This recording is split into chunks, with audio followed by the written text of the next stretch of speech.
Hello दोस्तों, नमस्कार। आप सभी का स्वागत है आपके अपने YouTube channel current affairs magic में। और आज हम यहाँ पर 12 नवंबर के करंट अफेयर्स की और इम्पोर्टेंट न्यूज़ की बातें करेंगे। उससे पहले हम अप्रैल माह का जो दूसरा हाफ है उन डेज की बात करेंगे। तो 13 अप्रैल को जलियांवाला बाग हत्याकांड की 101वीं वर्षगांठ मनाई गई और 36वां एडिशन मनाया गया सियाचिन डे का। 14 अप्रैल को डॉक्टर अम्बेडकर जयंती मनाई गई और साथ ही में वर्ल्ड चाक्स डिजीज डे मनाया गया। 15 अप्रैल को वर्ल्ड आर्ट डे मनाया गया और 108वीं एनिवर्सरी मनाई गई सिंकिंग ऑफ टाइटैनिक शिप की। 17 अप्रैल को होमोफिलिया डे मनाया गया, वर्ल्ड होमोफिलिया डे, और इसकी थीम रही आउटरीच एंड आइडेंटिफिकेशन। 18 अप्रैल को वर्ल्ड हेरिटेज डे मनाया गया और इसकी theme shared culture, shared heritage, shared responsibility. 21 अप्रैल को सिविल सर्विस डे मनाया गया। 22 अप्रैल को यहाँ पर अर्थ डे मनाया गया जिसकी थीम थी क्लाइमेट एक्शन। 23 अप्रैल को world book and copyright day मनाया गया। 24 अप्रैल को नेशनल पंचायती डे मनाया गया। 25 अप्रैल को वर्ल्ड मलेरिया डे मनाया गया जिसकी थीम थी zero malaria starts with me. 26 अप्रैल को वर्ल्ड इंटेलेक्चुअल प्रॉपर्टी डे मनाया गया और इसकी थीम थी innovate for a green future. 28 अप्रैल को world day for safety and health at work मनाया गया जिसकी थीम थी stop the pandemic, safety and health at work can save lives. अब हम नवंबर के दिनों की बात करते हैं। कल हमने किया था 11 तक national education day of India. आज 12 को है वर्ल्ड न्यूमोनिया डे और गुरु नानक की जयंती है। 14 नवंबर को चिल्ड्रंस डे है और साथ ही में दिवाली भी है। 16 नवंबर को international day for tolerance and peace. 17 नवंबर को नेशनल जर्नलिज्म डे। 19 को इंटरनेशनल मेंस डे और 20 नवंबर को यूनिवर्सल चिल्ड्रंस डे। 21 नवंबर को वर्ल्ड टेलीविज़न डे और 25 नवंबर को international day for the elimination of violence against women और 26 नवंबर को है नेशनल कॉन्स्टिट्यूशन डे। अब हम बढ़ते हैं अपनी पहली खबर की ओर। उत्तराखंड के टिहरी गढ़वाल जिले में भारत के सबसे लंबे सिंगल लेन मोटरवेल सस्पेंशन ब्रिज का यहाँ पर उद्घाटन किया गया है उत्तराखंड के अंदर टिहरी बांध पर गढ़वाल जिले में। और यहाँ पर राज्य के 20वें स्थापना दिवस 9 नवंबर 2020 को यहाँ पर चिन्हित करने के लिए यहाँ के मुख्यमंत्री हैं त्रिवेंद्र सिंह रावत, इनके द्वारा डोबरा चाटी झुल्ला सस्पेंशन पुल का उद्घाटन यहाँ पर किया है। यहाँ के राज्यपाल बेबी रानी मौर्य है और यह पुल 725 मीटर लंबा है और इसे 14 सालों में टिहरी झील के ऊपर 2.95 करोड़ रुपए की लागत से बनाया है। यह टिहरी और प्रतापनगर के बीच यात्रा के जो समय है वो 5 घंटे से घटाकर 1.5 घंटा कर देगा।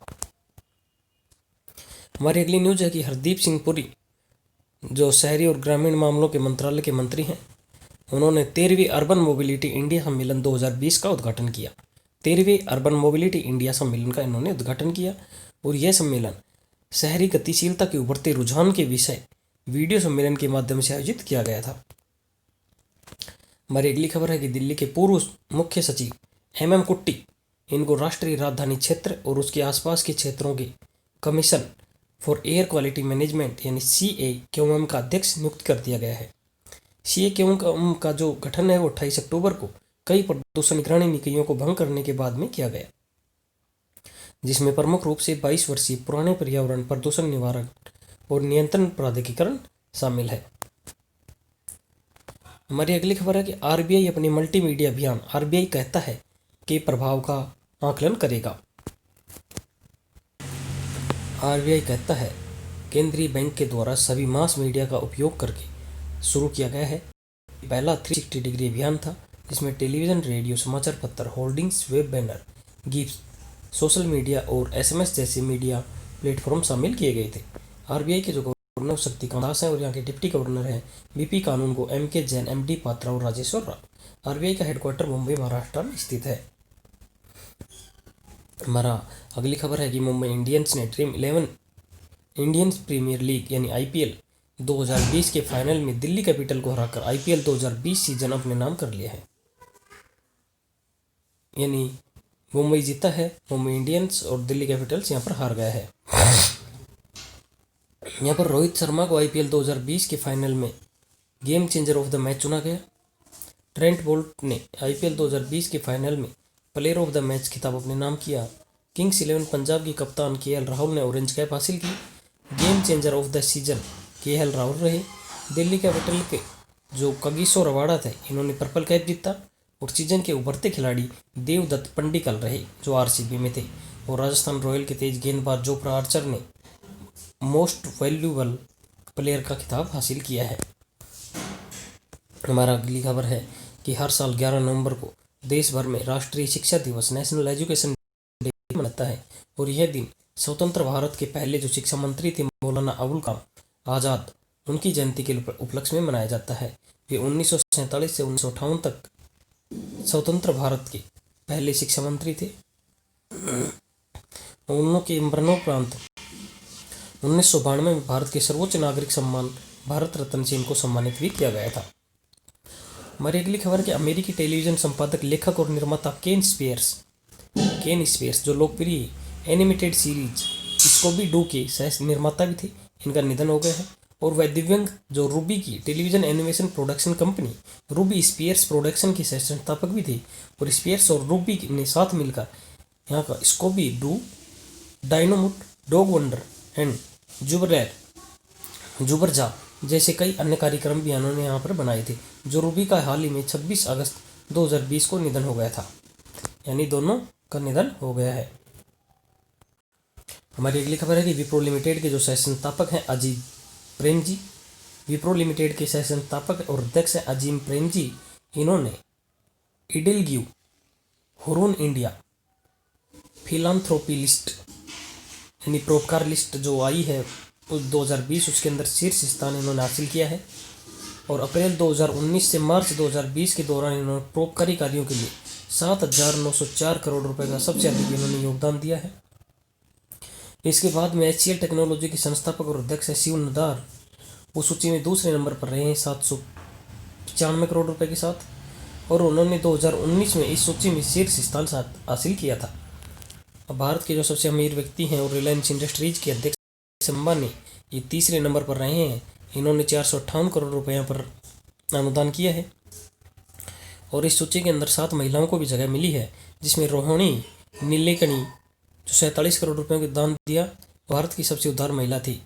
उनके बाद अन्नू आगा और थर्मेक्स के परिवार 36 करोड़ रुपए, और बायोकॉन की किरण मजूमदार 134 करोड़ रुपए यहाँ पर इन्होंने दिए हैं। हमारी अगली खबर है कि भारत और मालदीव के बीच विदेशी सचिव हर्षवर्धन श्रृंगला की मालदीव यात्रा के दौरान 4 समझौते पर यहाँ पर हस्ताक्षर हुए हैं। जो भारतीय विदेश सचिव ने मालदीव की इंडिया फर्स्ट नीति की सराहना की और यह भी कहा कि भारत की नेबरहुड फर्स्ट पॉलिसी जैसी है। मालदीव के राष्ट्रपति इब्राहिम मोहम्मद तो सोहिल हैं और यहाँ की राजधानी है माले, और मालदीव की जो मुद्रा है वो मालदीव रुपया है। अब हम बात करेंगे जो 4 समझौते हैं उनके बारे में। भारत के द्वारा यहाँ पर 100 मिलियन अमेरिकी डॉलर का अनुदान दिया गया है, जो ग्रेटर माले कनेक्टिविटी प्रोजेक्ट के लिए भारत के 500 मिलियन अमेरिकी डॉलर पैकेज का हिस्सा है, जो कि कैपिटल माले को 3 द्वीपों से जोड़ेगा। जो दूसरा है समझौता वह 1.71 मिलियन मालदीवीय रुपयों की अनुदान के साथ संयंत्र और मिट्टी परीक्षण प्रयोगशाला स्थापित करने के लिए किया गया है। तीसरा समझौता 7.7 मिलियन मालदीवीय रुपयों में के एक और अनुदान के साथ एक ड्रग डिटॉक्स सुविधा केंद्र की स्थापना के लिए हस्ताक्षर किया गया है। चौथा MOU पर दोनों देशों के बीच खेल और युवा मामलों के क्षेत्र में सहयोग बढ़ाने के लिए यहाँ पर हस्ताक्षर किए गए हैं। हमारी अगली खबर है कि डिजिटल ऑनलाइन मीडिया को सूचना और प्रसारण मंत्रालय के दायरे में लाया गया है, यानी जो अभी किसी के भी दायरे में नहीं था, अभी इनको सूचना मंत्रालय के दायरे में ला दिया गया है। भारत सरकार कार्य आवंटन नियम 1961 में इन्होंने संशोधन किया और संविधान के अनुच्छेद 77 के खंड 3 के द्वारा शक्तियों करके यह निर्णय इन्होंने लिया है। हमारी सूचना और प्रसारण मंत्री है प्रकाश जावड़ेकर। हमारी अगली और अंतिम खबर है कि संघाई सहयोग संगठन परिषद के सदस्य देशों राष्ट्रीय अध्यक्षों की यानी SCO council of heads of state का जो 20वां सम्मेलन हुआ है वो 10 नवंबर 2020 को वीडियो कॉन्फ्रेंस के माध्यम से आयोजित किया गया।